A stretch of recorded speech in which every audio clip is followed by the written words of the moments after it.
Indus नदी, पाकिस्तान की जीवन रेखा, हिमालय से बहती हुई ये हजारों सालों से सभ्यताओं को पोषित करती आ रही है।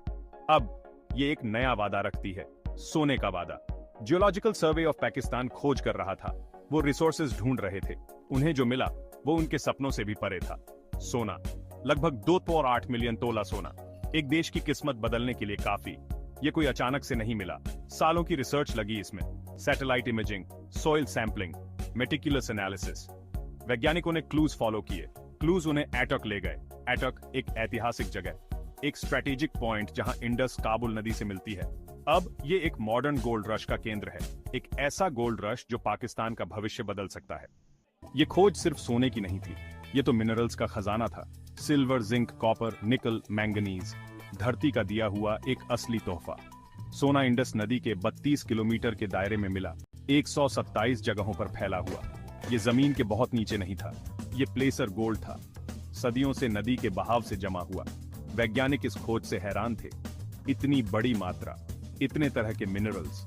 ये खोज गेम चेंजर थी, इसमें पाकिस्तान की इकोनॉमी बदलने की ताकत थी, लोगों का जीवन स्तर ऊंचा उठाने की, इसका भविष्य सुरक्षित करने की। सोने की अनुमानित कीमत चौंका देने वाली है, 600 बिलियन से 800 बिलियन रुपए के बीच, यानी बिलियंस ऑफ यूएस डॉलर्स। मुश्किलों का सामना कर रही इकोनॉमी के लिए संजीवनी। ये नया धन पाकिस्तान की कई तरह से मदद कर सकता है। ये उसका कर्ज कम कर सकता है, सोशल प्रोग्राम्स को फंड कर सकता है, जरूरी इंफ्रास्ट्रक्चर बना सकता है, पाकिस्तानी रूपी को भी बूस्ट मिल सकता है।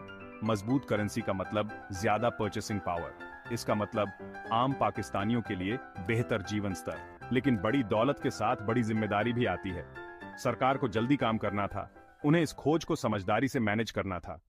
पंजाब गवर्नमेंट जानती थी कि दांव पर बहुत कुछ लगा है, उन्हें केओस रोकना था, उन्हें साइट की रक्षा करनी थी। उनका पहला कदम था सेक्शन 144 लागू करना। इससे एरिया में मूवमेंट रेस्ट्रिक्ट हो गई। इलीगल माइनिंग रोकने के लिए यह जरूरी स्टेप था। फिर उन्होंने एक ऑक्शन कमेटी बनाई। इस कमेटी को एक जरूरी काम सौंपा गया, माइनिंग राइट्स की नीलामी ओवरसी करना, इंटरनेशनल इन्वेस्टमेंट अट्रैक्ट करना। सरकार चीजें सही तरीके से करने के लिए डिटरमिन्ड थी, पास्ट की गलतियों से सीखने के लिए, ये इंश्योर करने के लिए कि इस खोज से सभी पाकिस्तानियों को फायदा हो। एटॉक में सोने की खोज पाकिस्तान के लिए एक खास मोमेंट है, इसमें देश को बदलने की ताकत है। लेकिन इस पोटेंशियल को पूरा करने के लिए केयरफुल प्लानिंग जरूरी है। दुनिया देख रही है, क्या पाकिस्तान दूसरे गोल्ड रशेस की गलतियों से सीखेगा?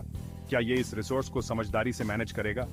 इन सवालों के जवाब पाकिस्तान का भविष्य तय करेंगे, एक ऐसा भविष्य जो सोने की तरह चमकदार हो सकता है।